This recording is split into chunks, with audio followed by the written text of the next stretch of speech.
On my way home from the Meadows to Northfield Park, 4 in the books. We get 6 more tonight.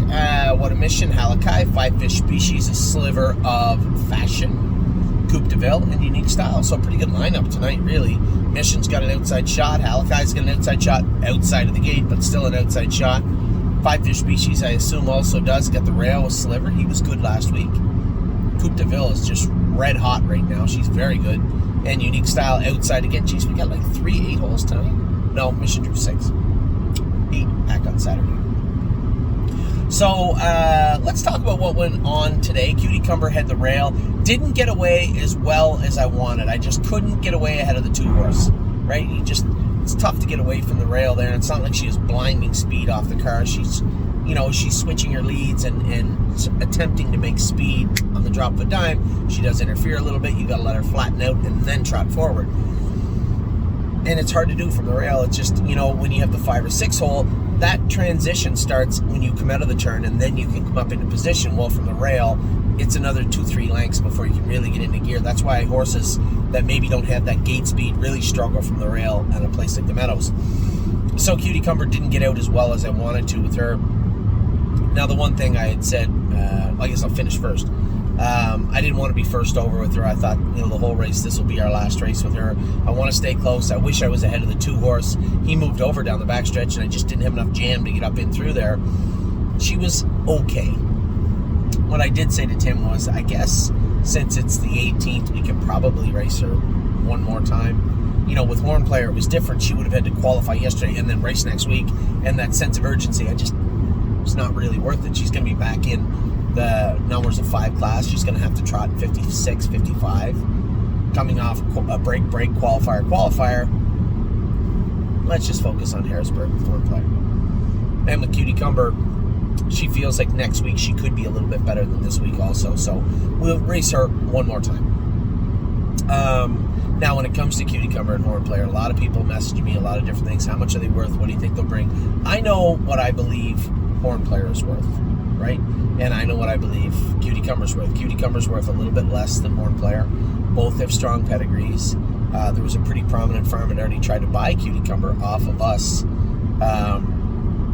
heading into this stake season, but given the fact that she was pretty decent, not great, but decent at 2, showed some promise, I wanted to race her.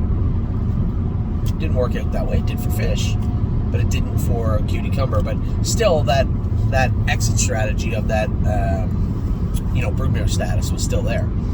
So, I can tell you this much. I think there won't be a problem selling either. Both fillies, I can tell you right now, anybody that wants out for what we protect them for in Harrisburg, you're welcome to. Because I'll either get the money in Harrisburg or we'll get them in fold to prominent sires and sell them next year at Harrisburg or online throughout the spring. But one way or another, stud fee plus what we wanted for them is what we'll want for them when they're in foal. And that's that. I don't think I'm very far off when it comes to this. I've watched, obviously, I race a lot of horses. I watch what the mares are selling for on gate and on preferred. I know what we were offered for and what we got last year for the 2 Ohio-bred fillies at this time of year. So it's not that I'm oblivious and just this pie-in-the-sky number. I got a pretty good idea what these fillies are worth and what they should bring, and that's exactly what we're going to try and get for them. So that's that. Then we had Stay Close. We'll get to him in a second. We get J.K. Mickey Mantle. When it comes to J.K. Mickey Mantle, that 3rd quarter seems to be problematic, right? I waited and waited, got Dave Pallone moving. Now, Dave went 27 and a piece down the backstretch, and Mickey kind of hung off him a little bit and then caught up to him in the far turn. I don't know why he does that. He did that on Mark. Did that on Mike a little bit, but Mike was in traffic, right? And then got to pounce on stalled cover in the last turn. Different sort of a race. He got him rolling in the turn and then just kind of carried that momentum right through the wire, where I had to wait till we came into the straight to try to accelerate again. And I think that 3rd quarter just kind of sucked some of the life out of him. So, note to self, I think J.K. Mickey Mantle likes to be covered up a little bit more, either a tighter helmet, maybe 3rd over, or at least slower 1st over cover, or stay to the end, stay left in the 3rd quarter, and I think he'd be much more useful in the mile. But make no mistake, he was up a class, paced 52 and a piece today, and raced pretty good. Track was not, although he went 51 in the mud. but the track was not what I would call lightning fast today. It was a little bit deep and it was a little cooler today. A decent mile, especially as I said, being up in class. I wasn't disappointed with either of the first two. Cuticumber, I knew at the half I was probably going to be second if everything worked out well. And JK Mickey Mantle, I could see the problems throughout the mile. The third quarter was the catalyst to the weak finish from him. Now we get to Stay Close. Stay Close. His feet have always been a problem with him. We kind of continue to work on him. The shoes we have on him, he's raced very, very well in his whole life for us, off and on for 2 years. And the blacksmiths have always said, I don't like those shoes, and they're hard on their feet a little bit, on their soles, and but the thing with this guy was it's the same thing. Preston, very good blacksmith, Preston in Ontario, and when Preston Shaw said, we got to get those off, and they tried him in flip-flops, he was horrible. We've tried him without the shoes, without the bars, he's been horrible. With egg bars, he's been horrible.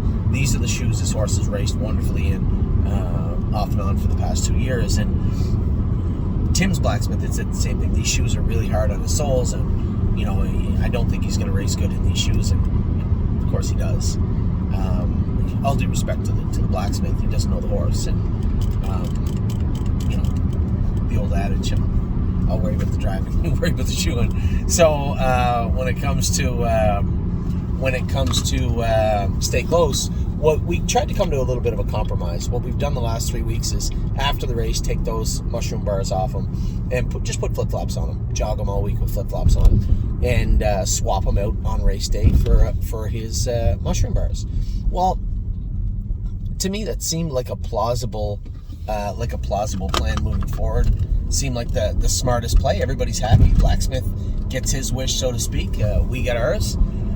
But it didn't work out that way. I believe that maybe that caused a little foot soreness at shoeing on race day, whether it's just taking the shoes off gently and re-nailing the other ones on him. I think it still bothered him a little bit, and I can tell you why. Because yes, he left out of the gate, but we got nestled away real quick into the 3-hole with him. Hot fractions up front. Usually, I would say this Stay Close of 4, 5, 6 weeks ago. If I had to come first over into that horse, was clearly vulnerable, he would have devoured him halfway around the last turn, cleared to the front, and they wouldn't have known which way he went. Instead, he kind of hung out outside, did enough work to stay beside him, and then got swarmed at the wire. I thought I was third, but he ended up fourth. He doesn't look any different. I know Tim said he's had a good week. He said he's eating well. I can't really see anything wrong, but that minor power outage could come from a number of reasons, but I think that maybe just look down. I think that maybe just that re-nailing on race day might have been a little much. So I think Tim's just going to stick with the mushroom bars this week and see how he is, and see where he goes from here. And one of our clients say, he looks tired. Maybe we should turn him out. Here's my thought process when it comes to any of these aged horses.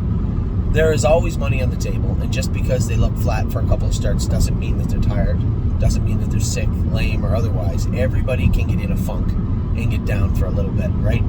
But having a horse that, yes, he went through that issue with his eye, and everybody worked hard to treat him, but his starts on the track are only 21. So to think that even and that time off, right?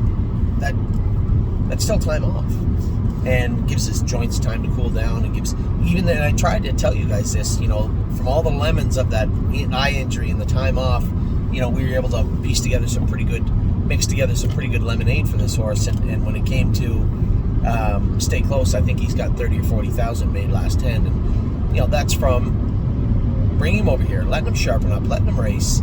But at the same token, just because he raced bad out of the 8-hole and bled a little bit on Merck, and then today was a little bit flat, certainly doesn't mean that he needs to go in the field, and he's not going anywhere near the field for a little bit. In fact, this guy still does get out to the field twice a week.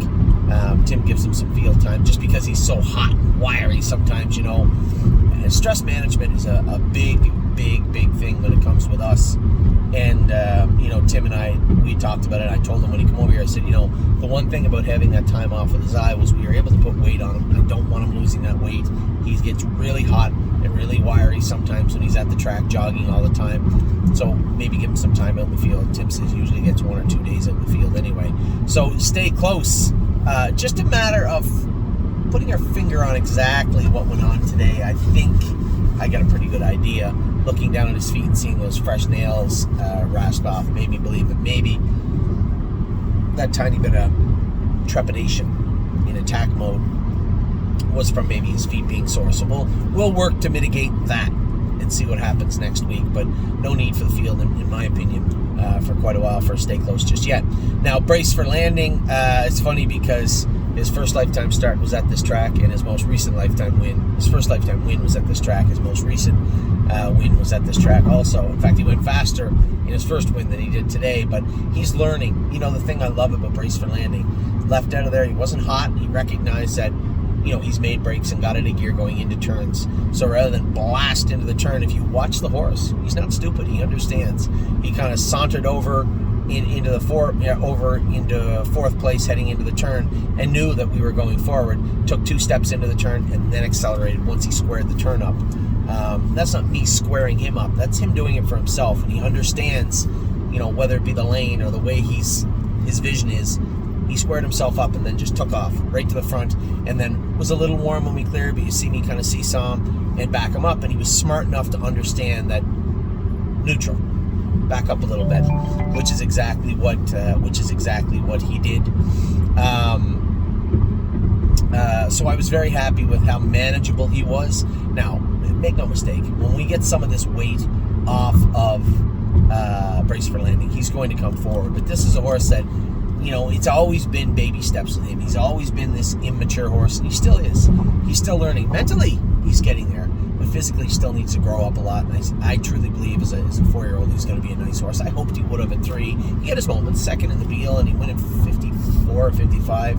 He's had his moments, but consistency is going to be on tap, hopefully, for 2024. So a great start to the day. We had a first, a second, a fourth, and a fifth in 4 starts. We got 6 horses going postward. The first one in about an hour at Northfield Park. So good luck to us. Good luck to you. I will talk to you all very soon. Take care.